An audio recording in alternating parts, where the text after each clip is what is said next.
Alleluia, Alleluia,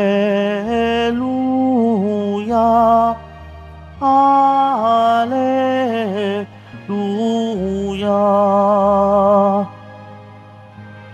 Si Kristo ay nagtagumpay, nalupig ang kamatayan, nagningning ang pagkabuhay. Alleluia, Alleluia, Alleluia, Alleluia.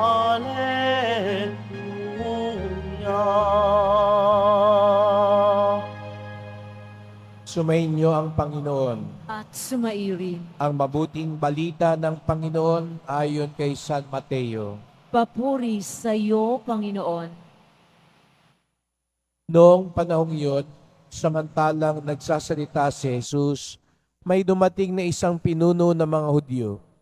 Lumuhod ito sa harapan niya at ang sabi, "Kamamatay lang po ng aking anak na babae, ngunit sumama lamang kayo sa akin at ipatong ang inyong kamay sa kanya ay mabubuhay siya."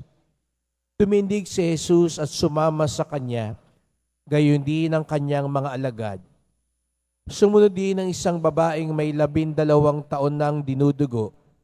Lumapit ito sa likuran ni Jesus at hinipo ang laylayan ng kanyang damit, sapagkat sinabi niya sa sarili, "Mahipo ko lang ang kanyang damit, ay gagaling na ako."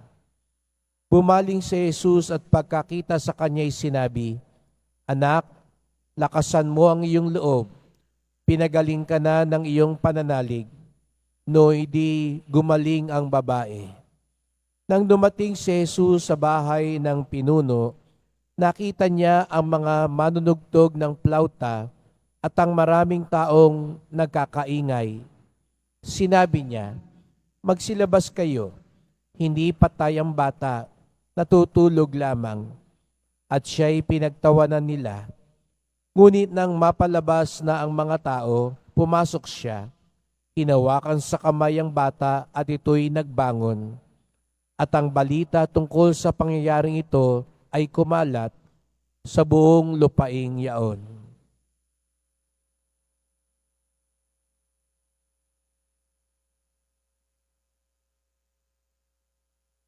Ang mabuting balita ng ating Panginoon. Pinupuri ka namin, Panginoong Hesukristo.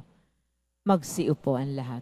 Magandang umaga po sa inyong lahat at maligayang pagdating sa tahanan ng ating mahal na pong Jesus Nazareno.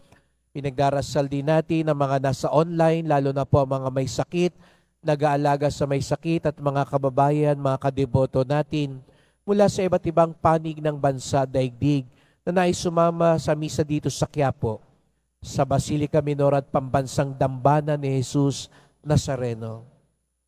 Narinig natin muli ang ebanghelyong ito na ipinahayag noong nakaraang linggo na kung saan may 2 taong pinagaling ni Jesus. Sa katunayan sa ebanghelyo ngayon, ipinakita na namatay na yung anak na babae, ngunit dumulog pa rin ang kanyang ama kay Jesus, umaasa na siya'y mabubuhay pa. At nando naman ng isang babaeng dinudugo na sinabi sa sarili, "Mahawakan ko kahit damit man lang niya, ay gagaling ako." Opo mga kapatid, ang ating Panginoong Jesus Nazareno ay tagapagpagaling, tagapaghilom. Ang sino mang hayaang pumasok siya sa kanyang buhay ay makararanas ng lunas at lakas.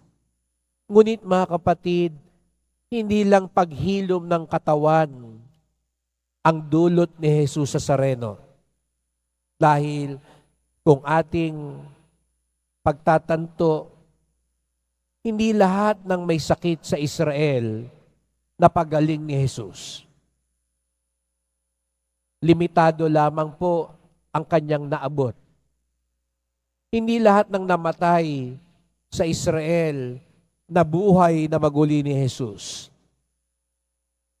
Sa Ebanghelyo, ilang mga tao ang binanggit na binuhay niya mula sa kamatayan.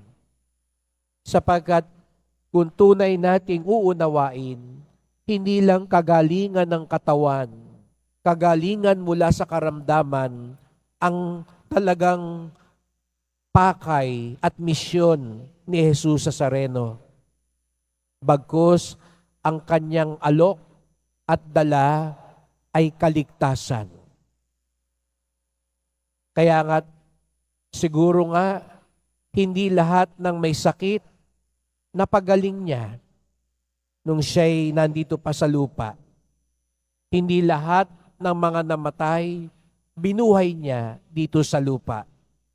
Ngunit nung siya'y nag-alay ng kanyang sarili sa krus, ang lahat ng tao may pag-asa sa kaligtasan.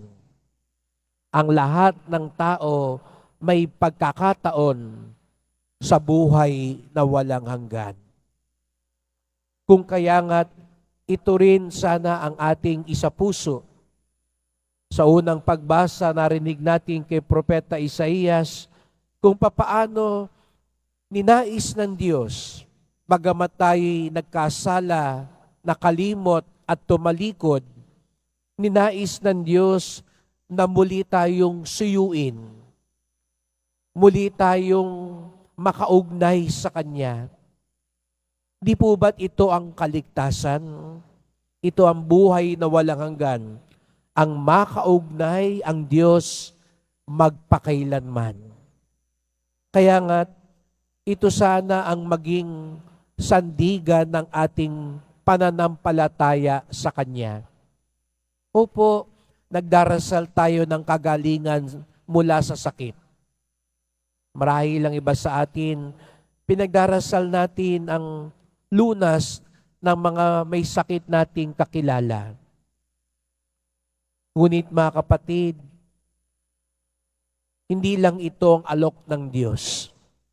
Kaya't huwag nating isipin na kapag hindi gumaling ang may sakit, hindi nabuhay ang mga namatay, wala nang bisa, wala nang kapangyarihan ang Diyos. Sapagkat ang tunay niyang kapangyarihan, kapatawaran, paghihilom ng ating kaluluwa. Hindi lang kagalingan ng ating katawan, kundi kagalingan ng ating kalooban. At yun, tiyak yun. Tiyak na ang handog niyang kaligtasan ay mapapasa atin kung katulad ng mga tauhan sa Ebanghelyo ngayon, mayroon tayong pananalig sa Kanya. Walang kasalanan na hindi kayang patawarin ng Diyos sa taong tunay na nagsisisi. Walang kaligtasan na ipagkakait ang Diyos sa mga tunay na nais magbalik loob sa Kanya. Kaya tayo humahaplos, humahawak, kumakapit sa Kanya sapagkat ang tunay na kagutuman at hangarin ng ating puso ay makapiling siya magpakailanman. Ito ang nais ni Jesus Nazareno sa bawat isa sa atin, ang makapiling natin siya, ang makasama natin siya magpakailanman. Kaya't ipagdasal natin ang mas matibay na pananampalataya sa karamdaman man o sa kagalingan, sa kayamanan man o sa karukhaan, sa kamatayan man dito sa lupa. Tandaan po natin, ang hatid ni Jesus Nazareno, buhay na walang hanggan, kaligtasang hindi magmamaliw. At ito sana ang tunay at pinakaasam-asam natin sa buhay.